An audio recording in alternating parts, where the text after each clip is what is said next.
Okay, we are live. Hey everyone, namaskaram. We have Henry back with us after 1 year and some more days, I think. Yeah. So I can't believe it's been a year. So he'll be sharing his 1 year of inner engineering. Usually I do this thing, 1 year of inner engineering, 2 year of inner engineering. I'm so glad I have someone else also to, who will share their experience of doing the practices.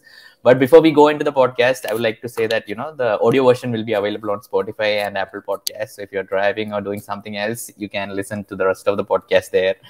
So before we go into the episode, Henry, I think it would be nice to give... I'll be linking the old video in the links and on top, but if you could give the audience a recap of what we talked in the first video. What was it? Okay, so it was basically first inner engineering online group. I was in the first group to do the completion online. I've never visited any of the Isha yoga centers still. And I was planning to do it this year, but obviously with COVID, it didn't happen. But that's all good. We talked about inner engineering and basically my journey into that. I probably should have watched the video last night to recap, but I remember a bit. Maybe I can add a bit. You were like, yeah, inner engineering is fine, but it's not a bit of an I don't feel any explosive experience. Maybe or may not, I might continue the practice. I think it was somewhere around that line. So I was like, actually, okay, maybe. Yeah. You're right. I think I had way too much of a big expectation of what it's going to do in 1 week. So, and then there was a burger guy also, I think. Yeah, right. There was the burger guy in the in the initiation. That's right. And I think he reached out to you, in the comments or something. Yeah, I think so. He reached out. Yeah, right. Okay. I think, or was it the lady who was sleeping? I don't remember. There was a lady also who was lying on the bed, I think. Yeah, that's exactly it. Yeah. So before we go into that, what are all these violins? You are also a violin maker. I think the new audience would like to know a little bit about that also. How is it going?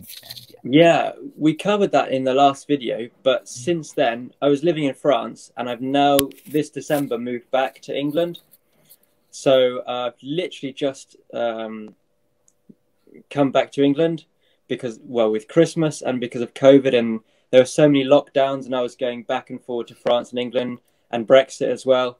And I just got bored of that. So I thought, okay, well, let's just stay in England for a while. So I brought everything back. And these are instruments which are waiting to go. Actually, this one, the cello, that side, the camera's the wrong way round. Yeah. This one here. Yeah, this one. Yeah. That's what I'm like thinking. Here, right. Honestly, I haven't been drinking this morning. It's the camera.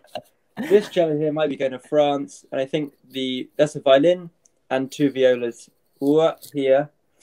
They might be going to London.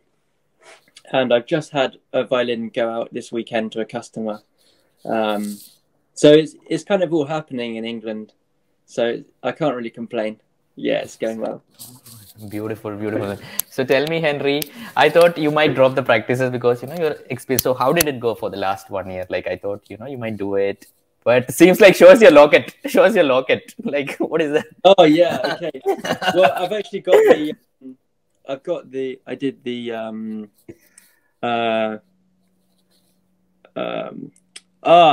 Come on, now the pressure of being videoed. Yes, yes, Words yes. go I out like your this. head, I like right? this. Well, I've got I'm not going to help you. the I'm not going to Diana help you link, here. right? And the Rudraksha, right? Okay. So yeah, next or this month, I think the Diana Linga sadhana starts, and I'm also at the moment doing the Devi sadhana, which is great. But back to your question about doing the practices, and I was pretty determined to do them. I was having a lot of doubt. I was kind of disappointed, I guess you'd say. Like, I think I watched too many YouTube videos where people go like, "Oh, I've done it for like 20 minutes and it's completely changed my life in in 5 sessions or something." And yeah, I think I would like to actually put this near the beginning of the video for people watching, for those like slow burners, because I think I was one of them.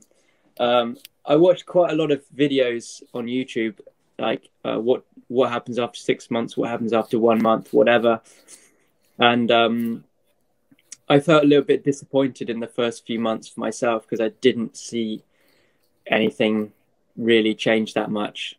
Looking back, I think it did. I just, I think expectation versus reality, things that I wanted didn't change, but other things did change.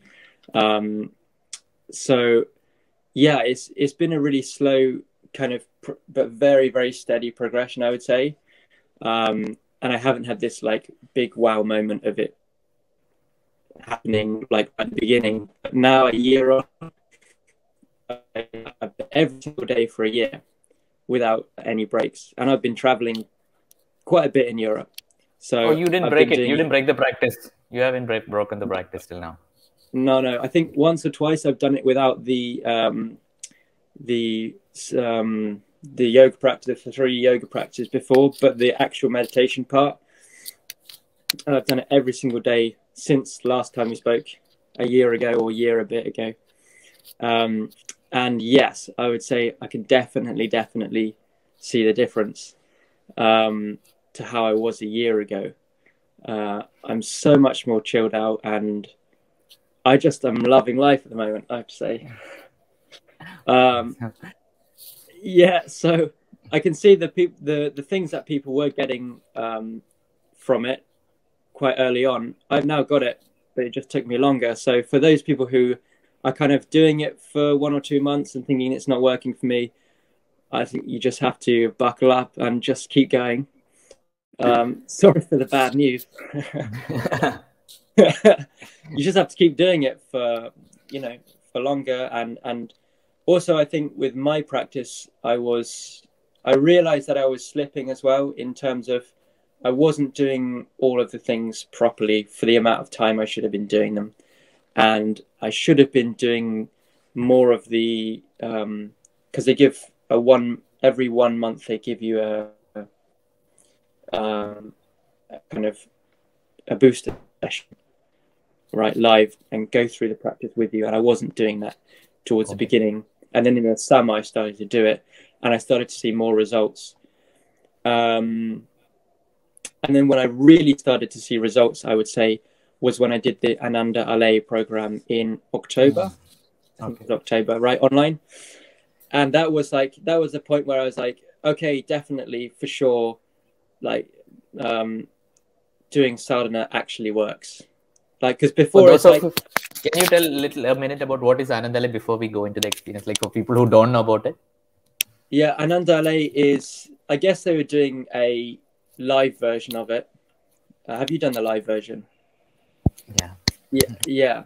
But basically it's kind of, how to say it, it's kind of like a big booster for inner engineering, where they go over a lot of the points in inner engineering and build on it a little bit, and also as a group we're put into teams and things on video calls, so we got to sort of interact with other people and see what's going on.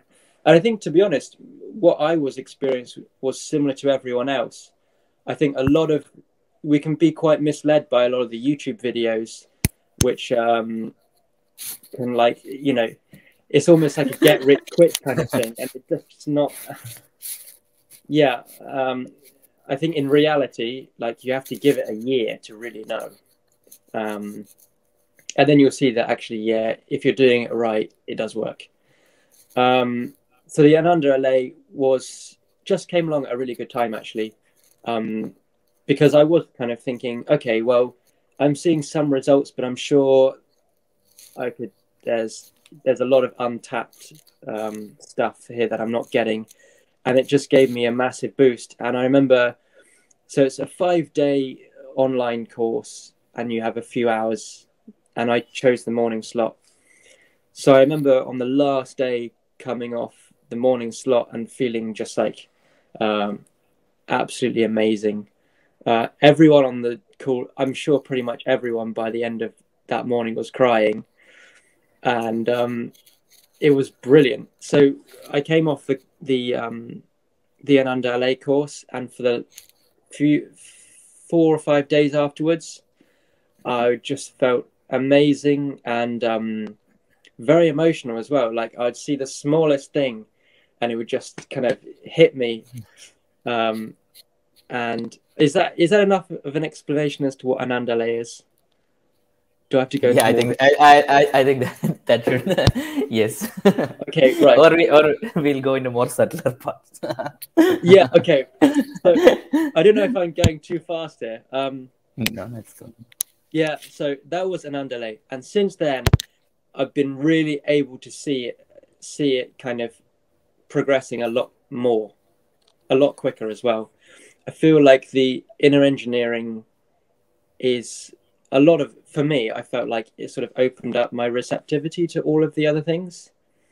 And I felt like the other practices, like, and the full moon flotations as well, the meditations given there, I feel like the inner engineering leaves you super open to that.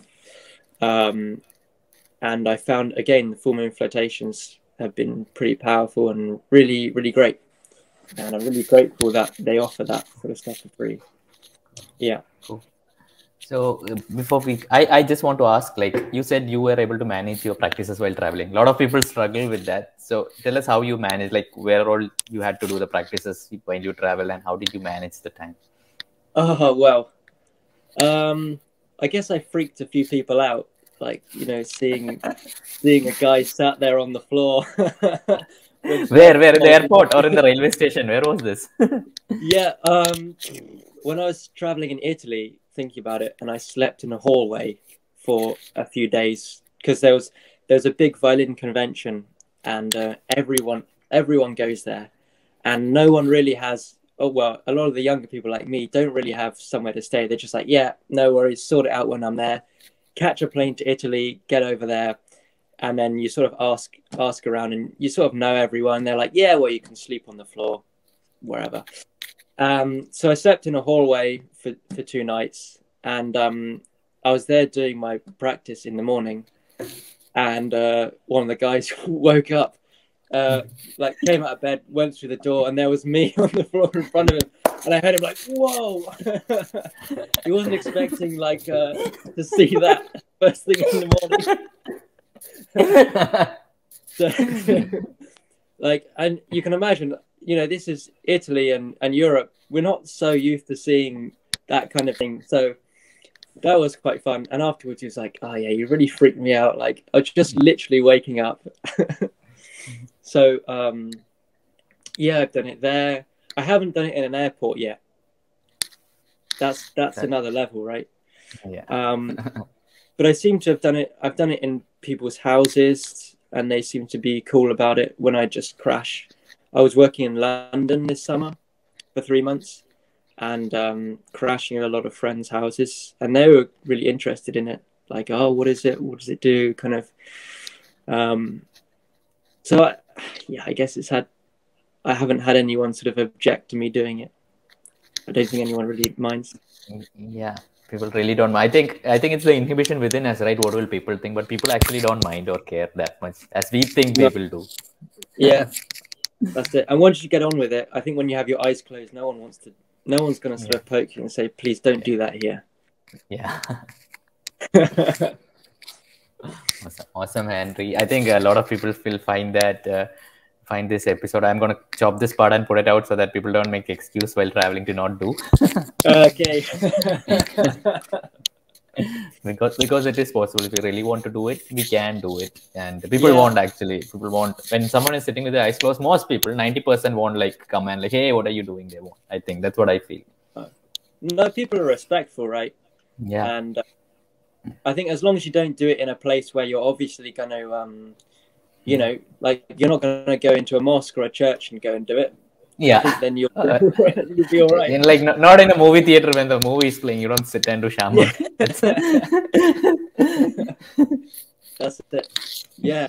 Cool. And people seem to find it really cool. They normally are like really inquisitive as to what's going on. So go for it. Yeah. Yeah. Especially when they find like most people are so like cute, like what people think when they actually see some guy so dedicated to his practice, they find it very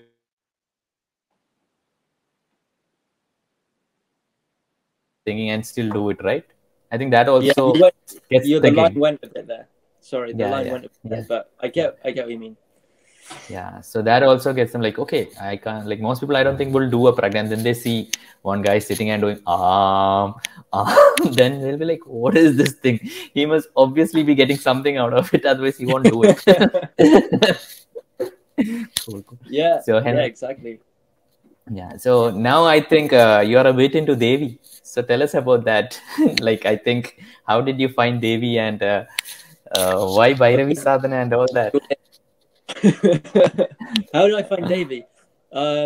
Yeah, actually, again, in October, I just remembered they offered a Devi Sadhana, which I kind of, I was already doing the Ananda alai, and I was also working a lot. So I was like, oh, well, it's free, so I'll give it a go. And I kind of did it on and off. But then actually towards the end of it, I realized, oh yeah, actually, this actually has some effect. And I'd done it really just not well. And I'd done it just, I didn't really get that much from it, but it made me realize like, oh, okay, well, there is actually something here and this does actually work. So then when the Bhairavi Sadhana came up again, which was in just after Christmas, so I think it was the 28th or something, I went straight for it, and I'm doing it every morning now, and it's great. Yeah, it's brilliant. Oh, great. Awesome. And you also decided to add Shivanga to it also. Very intense. Yeah, well, why not? Why not? That one's free as well. So, well, almost free. I think it was like £6. So it's, it's like the price of a coffee or something. So yeah, even if I didn't do the thing, I think it's fine to sign up to at least give the yoga center some money. So yeah, it's pretty good idea. And yes, because I also messaged you about getting the Gudi. Devi Gudi, yeah. And yeah, because the Isha shop in England, it takes a long time for them to ship everything over here. So I was speaking to the guy there, and they don't know when the shipment is coming in. Maybe 3 months, maybe 6 months. But when I'm able to, I'm seeing how to get one of those, because I've spoken to a lot of people. They seem to really like that. Oh. You're trying to bring Devi into your life, huh? Yeah. Now people are gonna come and bring a real Devi or hopefully Devi Gudi will come and bless your life with grace. Yeah. I find it a lot, because creators and people who are artistic, they find a lot of connect with Devi. I don't know, like singers, artists, and because Devi is always celebration. There's always art, music, festival. It's just my idea. I'm not sure whether it is like that or not. Yeah, I think you're right, and I'm not quite sure why it just clicked with me. But somehow I haven't done that much Devi Sadhana and stuff, but I just feel, and somehow I just feel like that's right. It's gonna work. Cool, Henry. Awesome. So when are you planning to visit Isha? I don't know, how is the COVID travel things and all going over there? Just want to know. Yeah, the COVID is pretty well, definitely in London, which is just an hour from here, is pretty bad. I think it's one of the worst places in the world, actually. Okay. Yeah, sadly. I was planning to visit the yoga center actually round about now. I had a volunteer guy said, come over and you can quarantine at my house. Sorry, it was a volunteer in London who's got his home in Bangalore, his family home in Bangalore. Okay. And he said, okay, come over and you can quarantine at my house, then go to the yoga center, and in time for BSP and Shunya and right. everything like this. And so I was almost going to go, but I realized that the Indian embassy are not giving visas so easily. And then I spoke to a few people, and I just think, oh, maybe actually it's not such a good idea to be traveling still. So that's still waiting to go to India, but it's definitely something that I really want to do. And I signed up for Sadhanapada this year. Wow. Okay. Nice. I signed up last year, but it didn't. I didn't get accepted, or I don't quite know what happened. But that didn't happen. But it's okay. I think this year, if I get on, I would get more out of it anyway, because I feel like I'm that much further. Yeah, like 1 year of inner engineering, doing that for a year before anything else. Maybe it's a good idea. I don't know. Yeah. That definitely makes sense. It seems to set you up well. It seems to set me up well anyway for everything else before taking on lots of other things. Just solidly doing one small practice for a whole year. It seems to work well for me. Awesome, Henry. I think even though this is a short video, I think this will be super impactful. I think we covered a lot of things. Okay. There you go. Because when we do inner engineering, everyone does. I have noticed this. Everyone does inner engineering. Some people have big experiences, but a lot of people don't keep it up. But it is only these big experiences, like you said, gets put out in YouTube and on Instagram. I did inner engineering. It was explosive, mind blowing, blisses, tears of joy, and the sharings where people don't find it that it's just okay. That doesn't get put out that much. But those people actually continue the practices and they just keep it on forever. Yeah. So, I think it's really important to say that there's also a reason those YouTube videos get hits, because maybe that's the truth. Maybe they just want to make a YouTube video.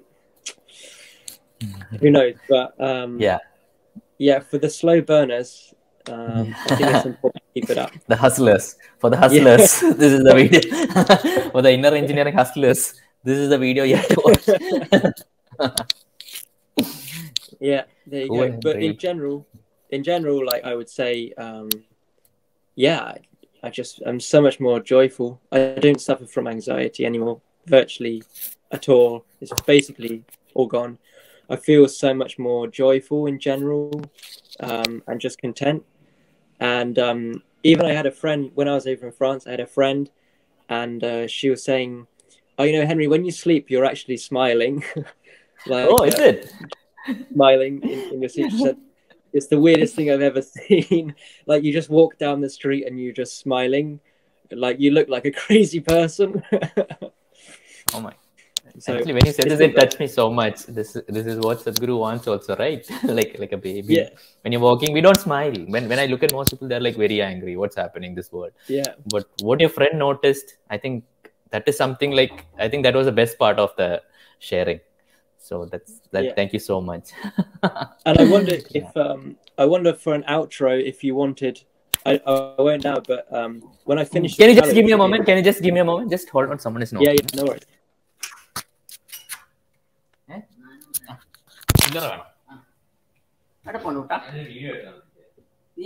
Video എടുക്കുമായിരുന്നു.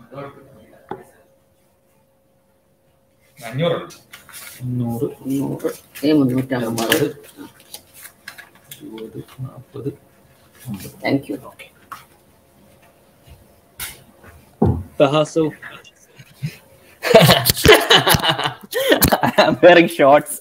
This is like the proper online class thing going on. The hustle. Can you hear me? The hustle. I'm like, Vaisakh, Sabu. We all know now he's a dealer. Exposed on YouTube. expose. Give me the stuff. Exposed.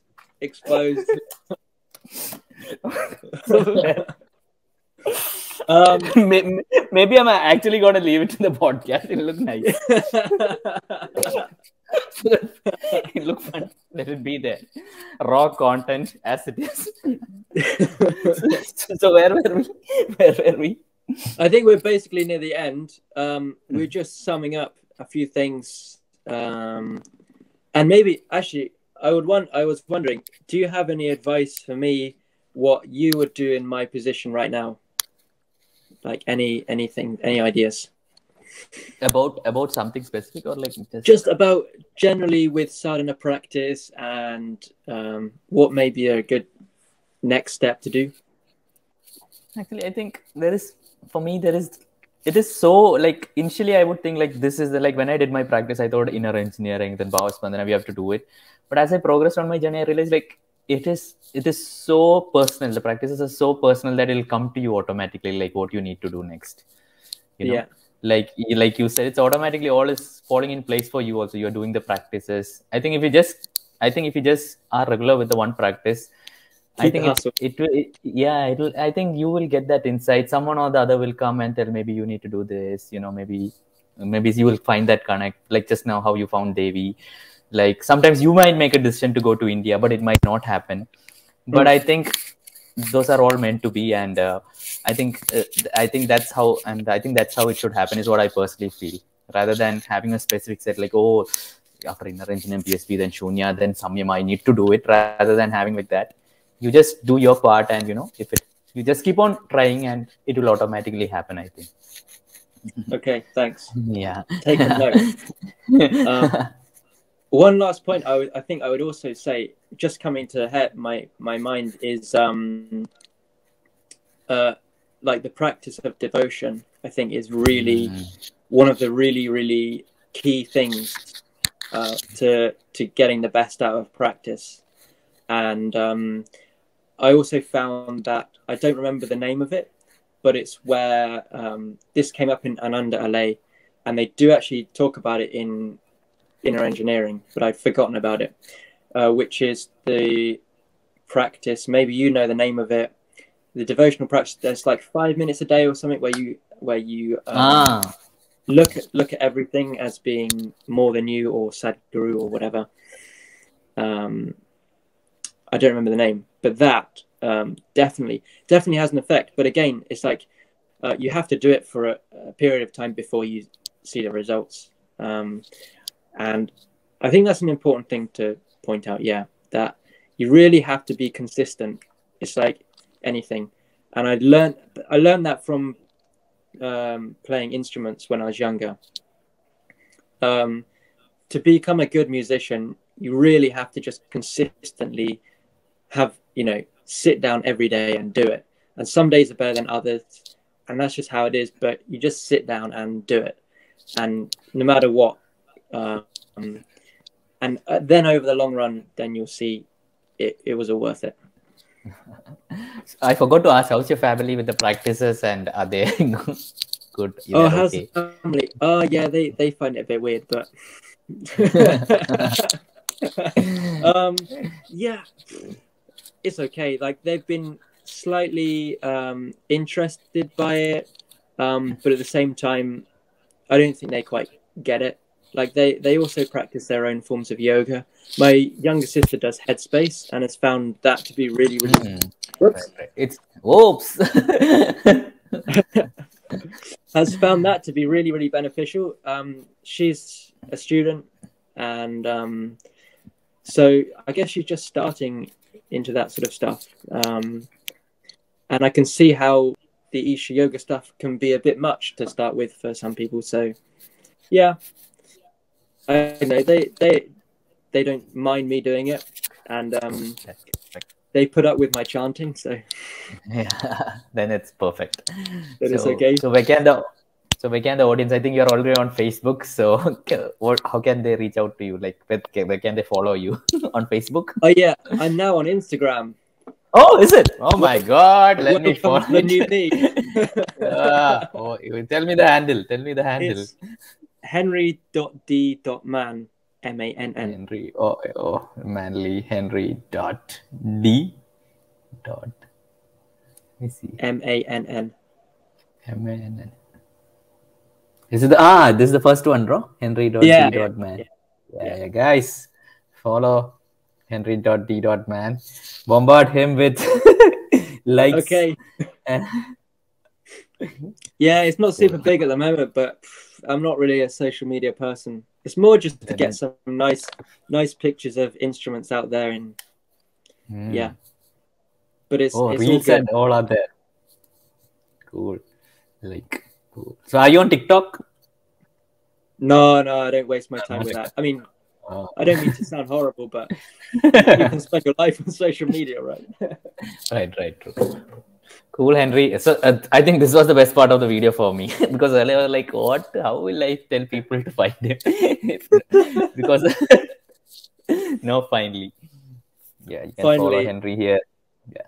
The man to follow. Okay. The man, yeah. Man.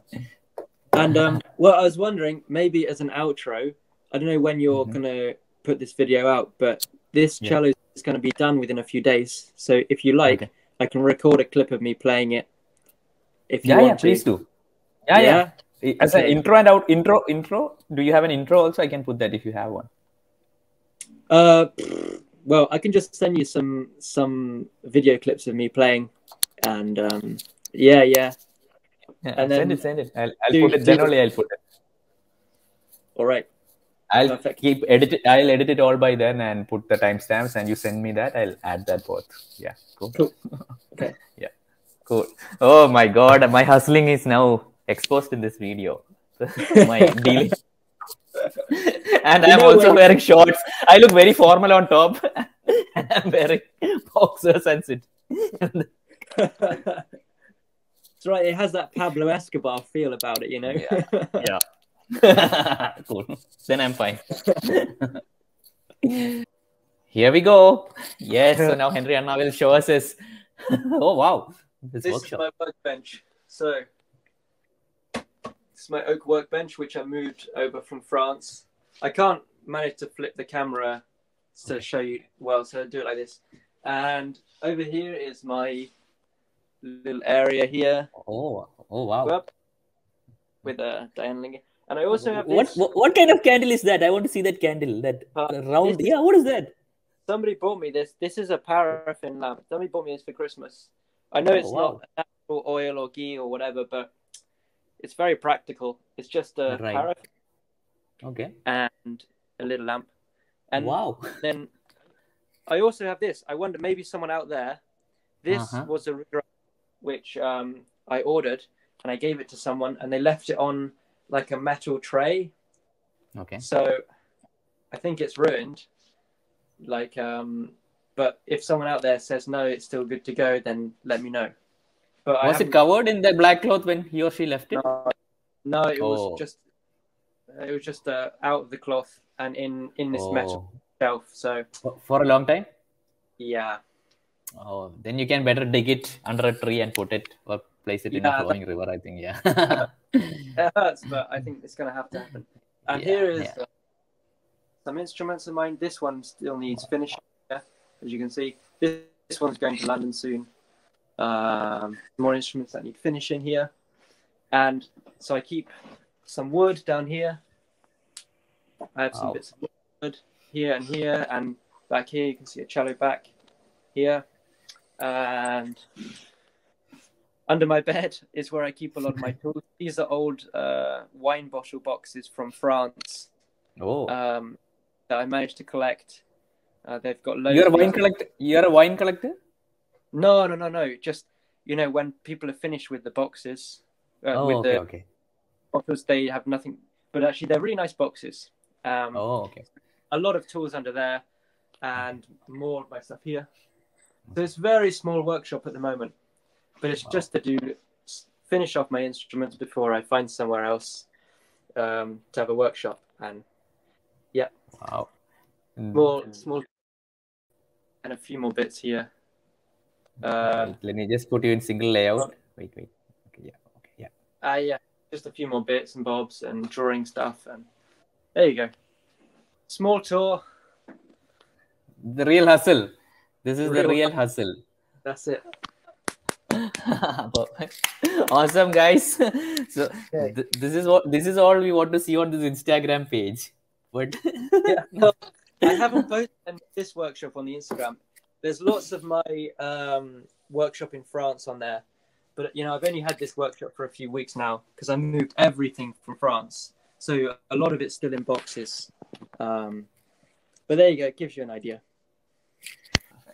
Beautiful. Cool. So thank you for that awesome tour. And please reach out to Henry on his Instagram or Facebook page, which I'll put in the links in the description. Yeah. So cool, Henry. Let me just end this broadcast.